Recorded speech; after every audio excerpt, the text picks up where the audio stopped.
Hello दोस्तों, आज हम देखने जा रहे हैं ग्रेविटी मूवी के शुरुआत में धरती के साथ एक स्पेस टेलीस्कोप दिखाया जाता है जिसका नाम होता है हबल स्पेस टेलीस्कोप। मैथ्यू और उसकी टीम इस टेलीस्कोप सर्विस करने के मिशन पे स्पेस पहुंचते हैं। मैथ्यू के टीम में एक मेडिकल इंजीनियर होती है जिसका नाम होता है डॉक्टर रैन स्टोन। डॉक्टर रैन पहली बार स्पेस आई होती है और उसका मिशन होता है हबल स्पेस टेलीस्कोप का हार्डवेयर अपग्रेड करना। जब डॉक्टर रैन हार्डवेयर अपग्रेड करती रहती है और मैथ्यू भी उसमें हाथ बटाता है, तभी मिशन कंट्रोल रूम जो टेक्सास में होता है वो एक मैसेज देता है कि रशियंस ने अपनी सैटेलाइट को डिस्ट्रॉय कर दिया है, जिसके वजह से उसके कलपुर्जे स्पेस में 20,000 मील प्रति घंटे पे उड़ रहे हैं और वो आपके तरफ भी बढ़ सकते हैं। मैथ्यू रैन से बातों बातों में पूछता है कि तुम्हें स्पेस में सबसे ज़्यादा क्या पसंद है, और रैन की जवाब होती है साइलेंस या शांति, जो धरती पे हम लोगों को कहीं पे भी नहीं मिलती है। तभी मिशन कंट्रोल रूम से ऑर्डर आता है कि सब लोग मिशन को बंद करें और अपने स्पेस शटल के ओर बढ़े, क्योंकि रशियन सैटेलाइट के कलपुर्जे, जिसे अंग्रेजी में डेब्री भी बोला जाता है, वो और भी दूसरे सैटेलाइट नष्ट करके स्पेस में डेब्री बढ़ा रहे हैं और वो डेब्री कभी भी मैथ्यू और उसकी टीम की तरफ बढ़ सकते हैं। मैथ्यू यानी मैट रैन से बोलता है मिशन बंद करने के लिए, पर रैन बोलती है काम अभी भी बाकी है और वो काम अधूरे में छोड़ नहीं सकती है। तभी मैट उसे गुस्से से दोबारा ऑर्डर देता है मिशन बंद करने के लिए। रैन मैट के ऑर्डर मानती है और दोनों वहां से निकल पड़ते हैं। तभी मिशन कंट्रोल रूम से बोला जाता है कि ज्यादातर टेलीकम्युनिकेशन सैटेलाइट भी डिस्ट्रॉय हो रहे हैं, जिसके वजह से कभी भी एस्ट्रोनॉट्स और मिशन कंट्रोल रूम के बीच संपर्क बंद हो सकती है।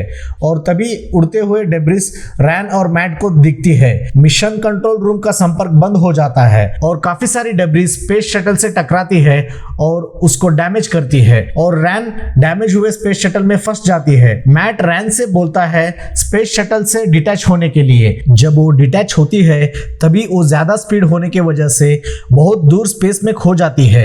मैट रैन से उसकी लोकेशन पूछता है, लेकिन रैन को पता नहीं होता है। कुछ देर बाद रैन को स्पेस शटल और दूर से इंटरनेशनल स्पेस शटल दिखाई देता है और वो ये बात मैट से बोलती है, लेकिन मैट से भी उसकी संपर्क कट जाती है। रैन की ऑक्सीजन भी सिर्फ 10% बची होती है और सांस लेने में तकलीफ होती रहती है। कुछ देर बाद मैट से संपर्क जुट जाती है। मैट रैन से उसकी हालचाल पूछता है। रैन बोलती है उसकी ऑक्सीजन लेवल सिर्फ 9% बची है। मैट रैन से बोलता है कि तुम बहुत तेज ब्रीथ कर रही हो, जिसके वजह से ज्यादा ऑक्सीजन इस्तेमाल हो रहा है और तुम घबराओ मत, आराम से सांस लो। ये सब बोलते हुए मैट रैन को खोज लेता है और उसे अपने एक बेल्ट के मदद से बांध लेता है और रैन से 90 मिनट की स्टॉपवॉच सेट करने के लिए बोलता है। वो इसलिए मैट अंदाजा लगाता है डेब्री ऑर्बिट में घूमता रहता है और वो उसके स्पीड के हिसाब से पूरी ऑर्बिट कंप्लीट करने में उसको 90 मिनट लग सकती है। स्टॉपवॉच सेट करके दोनों स्पेस शटल के तरफ बढ़ते हैं। रास्ते में इन दोनों को अपने तीसरे साथी शरीफ की बॉडी मिलती है। शरीफ की मौत डेब्री टकराने से होती है। रैन कैसे भी करके शरीफ की बॉडी को पकड़ लेती है। रैन की ऑक्सीजन 5% पर आती है। दोनों स्पेस शटल पहुंचते हैं। जब रैन शटल की दरवाजा खोलती है तभी पाती है कि इनके सारे कोलीग्स डेब्री टकराने की वजह से मर चुके हैं और सिर्फ मैट और रैन जिंदा है। स्पेस शटल भी डिस्ट्रॉय हो चुका होता है। मैट रैन से बोलता है कि वो दोनों इंटरनेशनल स्पेस स्टेशन जाए और वहां पे मौजूद एस्केप पॉड के मदद से धरती पहुंच जाए। दोनों इंटरनेशनल स्पेस स्टेशन के ओर बढ़ते हैं। रैन की ऑक्सीजन लेवल 2% पे आती है। रास्ते में मैट रैन से अपनी पर्सनल लाइफ के बारे में पूछता है। तभी रैन अपनी दुख भरी कहानी सुनाती है, जिसमें रैन की 4 साल की बच्ची एक एक्सीडेंट में मर जाती है। मैट को भी ये सुन के बहुत बुरा लगता है। अभी रैन की ऑक्सीजन लेवल सिर्फ 1% बची होती है और स्पेस सूट में खतरे की घंटी बजती है। मैट और रैन इंटरनेशनल स्पेस स्टेशन के पास पहुंचते हैं और मैट देखता है इंटरनेशनल स्पेस स्टेशन भी डैमेज हो चुका है और वो एस्केप पॉड इस्तेमाल कर नहीं सकते हैं। तभी मैट रैन के साथ ISS यानी इंटरनेशनल स्पेस स्टेशन के ओर जोर से बढ़ता है। दोनों ISS को टकराते हैं ताकि कैसे भी करके ISS के अंदर घुस जाए। तभी जोर से टकराने की वजह से दोनों के बीच में का बेल्ट फट जाता है और दोनों अलग हो जाते हैं। रैन ISS के पैराशूट के बेल्ट में फंस जाती है और तभी मैट रैन के तरफ आता है और रैन मैट को बेल्ट के मदद से पकड़ लेती है। मैट रैन से बोलता है,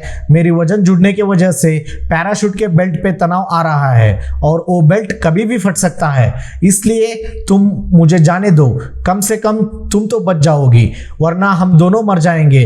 तभी रैन मना कर देती है पर मैट खुद पे खुद बेल्ट से डिटैच करता है और दूर चला जाता है। मैट रैन से दूर जाते जाते उसको गाइड करता है और रैन को ISS की स्पेसक्राफ्ट की एंट्री पॉइंट बताता है। रैन की ऑक्सीजन खत्म हो चुके हैं, अभी वो कार्बन डाइऑक्साइड ही ब्रीथ कर रही है जिसके वजह से वो कभी भी बेहोश हो सकती है। काफी मेहनत से रैन स्पेसक्राफ्ट के अंदर आती है। अंदर आते ही ऑक्सीजन की बटन ऑन करती है और अपने हेलमेट निकालती है और सुकून की सांस लेती है। रैन अपनी पूरी स्पेस सूट उतारती है और मैट से संपर्क करने की कोशिश करती है।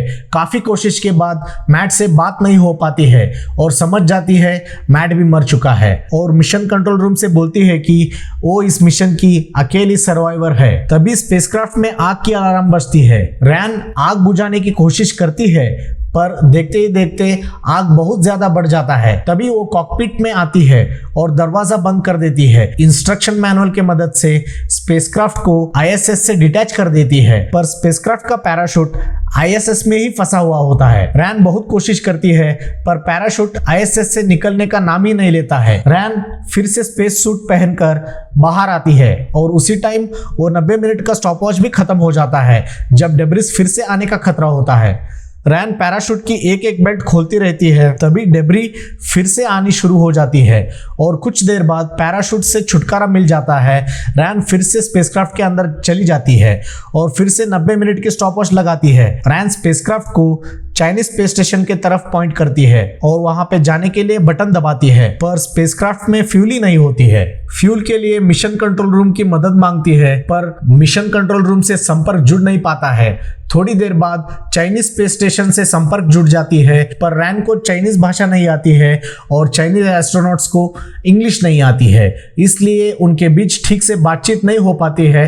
रैन को लगता है बस उसके पास यही एक रास्ता था और वो भी बंद हो गया। रैन बहुत उदास होती है और सुसाइड करने का तय करती है। वो स्पेसक्राफ्ट के ऑक्सीजन सप्लाई को बंद कर देती है और सीट पे लेट जाती है। रैन धीरे से अपनी होश खोती रहती है। तभी उसको एक भ्रम होता है जिसमें मैट आकर उसको तसल्ली देता है कि तुम यहाँ से जिंदा निकल सकती हो। स्पेसक्राफ्ट में फ्यूल नहीं है तो क्या हुआ, इंजन डिटैच करके चाइनीज स्पेस स्टेशन तो पहुंच ही सकती हो। तुम्हें किसी भी कीमत में मरना नहीं है, तुम्हें दुनिया को दिखाना है कि तुम एक शेरदिल औरत हो। मैट के मोटिवेशन के बाद रैन मैनुअल में सारी इंफॉर्मेशन पढ़ती है और उसके मुताबिक स्पेसक्राफ्ट ऑपरेट करती है। ऑपरेट करते करते अपने बच्ची को याद करती है और मैट से बोलती है कि मैट तुम ऊपर जाकर मेरे बच्ची को बोल दो कि उसकी माँ उसके लिए बहुत प्राउड फील करती है और उसे बहुत प्यार करती है और उसे बहुत मिस करती है और ये भी बोलती है कि उसकी माँ गिव अप नहीं कर रही है। रैन इंजन को स्पेसक्राफ्ट से डिटैच कर देती है